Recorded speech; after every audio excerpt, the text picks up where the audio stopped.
Hi everybody. I have a new idea.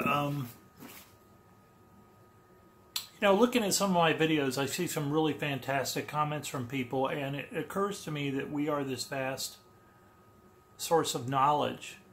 Sometimes there is confusing information out there and misleading stuff, and yet I still find a lot of people really have some good ideas on the vlogs and the blogs, and hopefully I can pick those ones out to be the ones that I concentrate on. But I had an idea for today that I'm going to do every once in a while. The big problem with this whole hunt for me is that I can't get inside Forrest Fenn's head. I can't get into his way of speaking. By the way, I actually did this video yesterday, and I have two vices at this point left in my life. All the others, thankfully, have gone away. So the only two I have left are sugar and coffee. Well, neither of which are really good for you. I tend to drink iced coffee all day as it is, and then every once in a while I have some sugar. Well, I had coffee yesterday, and then I had a big piece of chocolate pie. And then I sat down and did this video that I'm trying to redo. And it was hilarious I actually got a big kick out of watching it back, but it was kind of silly at points. So I realized I've got to watch it when I get too much sugar. I guess that's what it was. Or maybe I was just in a really good mood. But I'm going to do the same premise over again. And the premise is this. Every once in a while I'm going to do a video with a certain word that comes up occasionally within the Forrest Fenn writings and Forrest Fenn hunt. And I'm going to throw that word out there with some things I've read on the net. I'm going to throw those out there, and I'm going to see what kind of comments I get. And hopefully I'll gain some bigger understanding of Forrest Fenn's overall way of thinking. But just doing this for myself helps me kind of figure out where he's coming from, because when you just take one word and you emphasize it in your search, you come up with kind of surprising stuff. A little off-the-road stuff, no pun intended, a little bit things you maybe not have even read before, or at least I haven't read before, and it gives me a unique look at the poem. And of course, like I said, if anyone has good comments, I'm always reading them, because I just find some of the comments really help me understand stuff. The word for today is special. Isn't that special? Every once in a while, the word special comes out in Forrest Fenn. Forrest Fenn has a special spot, right? You keep hearing about the special place, the special spot, the place where he hid the treasure, and all these different things in between. And so that's what I looked for.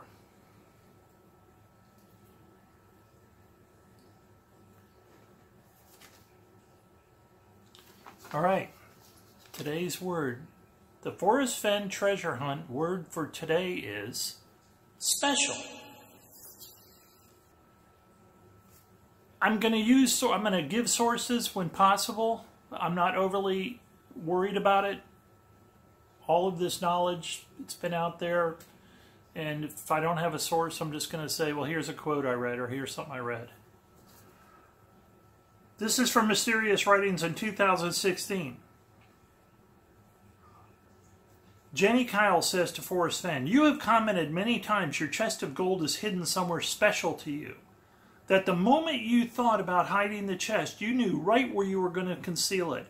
I'm sure you have other places you consider special. Would you be willing to share some of these and why you find them so?" Fenn says, "No other hiding place was ever seriously considered, Jenny. There are places near where I grew up that are dear to me, just like everyone else." He immediately goes to, there are places near me that are dear to me, just like everyone else. If I had to do it all over again, the results would be the same, and I can't think of anything I would change. I feel fortunate that my poem said exactly what I wanted it to say. That's interesting. All she did was ask him about the special place, and he says,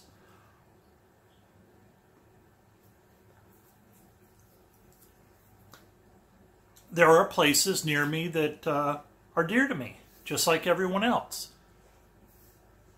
So that tells me that this place is near and dear to him, to where he grew up. He grew up in Temple, Texas, but we know the hunt isn't in Texas. So therefore, we almost have to be talking about the summers when he was in Yellowstone. He was in New Mexico, but of course, he was a man when he moved to New Mexico. So he's not talking about any childhood memories in New Mexico. Colorado, I mean, I've been there 4 times now. I don't think he has any childhood memories of Colorado. I certainly had fun going out there and found some really cool places, but I don't think there's any childhood memories. So we're left with Yellowstone, which is Wyoming, and just over the border, outside of Yellowstone, but still places Fenn could have gone, Montana. Another question about special. Relating to the previous question, since you continue to explore, is there an item you would love to find still, but just haven't yet?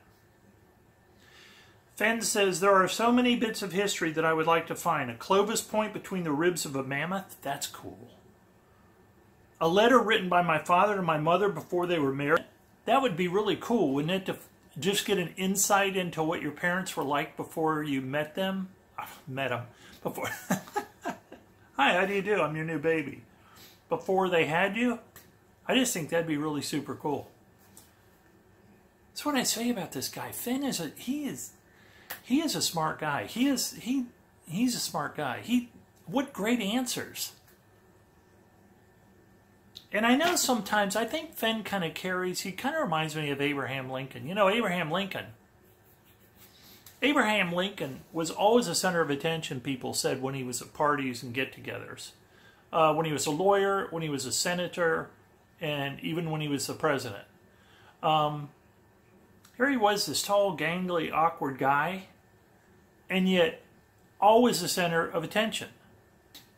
Because he had these great stories, he had these anecdotes, he had the gift of gab and the gift of wit. Reminds me very much of Forrest Fenn. Forrest Fenn is always, I think, making these really witty comments, and I'm sure he has some of them always on hand in his pocket, so to speak, in his memory to draw from. But sometimes you can tell he's just a witty guy from the way he comments on things that I don't think he saw coming. He just witty guy.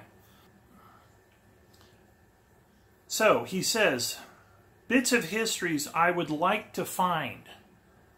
A Clovis point, a letter written from my father and my mother, a special fishing spot on the Madison River that no one alive knows about but me. The list is as endless as the search. I don't want to give any more clues, but I am too feeble to return to the chest when my turn comes. I cannot think of any better place for my bones to rest for a few millennia. That's in quotes, so I don't know if he said that at this point or whether that was something that was added. But I think it's interesting that he is saying, is there something you would still love to find? And he says, a special spot on the Madison River that no one alive knows about but me. What is he saying there? He's saying that he's already commented on this in other quotes. There used to be a bunch of them.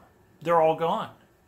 When he was a kid, there were these special fishing spots that only he or his family knew about. There were special fishing spots that his family would take people to. I don't know if they blindfolded him or what. But, you know, at some point in here, I think we cover it, that he says, you know, we had our kind of secret spots and nobody knew about them. And he personally had his secret spots probably nobody ever knew about. So here he is saying, you know, if I could find something all over again, it'd be the thrill of finding an untapped resource on the Madison no one has found. It's kind of pining for the old days, really.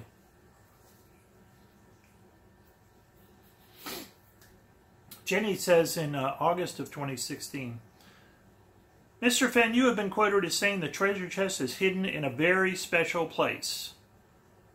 Because the word of the day is special. If a searcher should be fortunate enough to solve the poem, will he or she see the location as a special place by your definition also?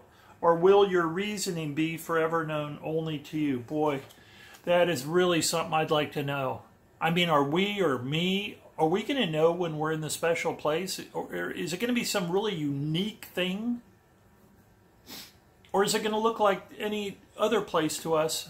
But if Fenn was there, he would have all these reasons to think of it as very personally special. I hope it's something we all can kind of realize, right? I hope it's something we can all realize. It would make it a lot easier when we get there to be at least able to step into a small clearing and say, this is, to look over and see a big friggin' F on a tree or something carved in it, but I don't know. So anyway, is it a special place for all of us that we can see, or just you? Forrest says, I don't know how to answer your question. People are so different. A writer from Manhattan came to see me. It was her first time out of the city. When I asked her how she liked New Mexico, she said, there's a sky. And she wasn't kidding. At home, she never thought to look up. She was thrilled when I showed her a cow. Well, that's someone who hasn't gotten out a lot, obviously. But I'll tell you, the last time I was in New York, it's been many years.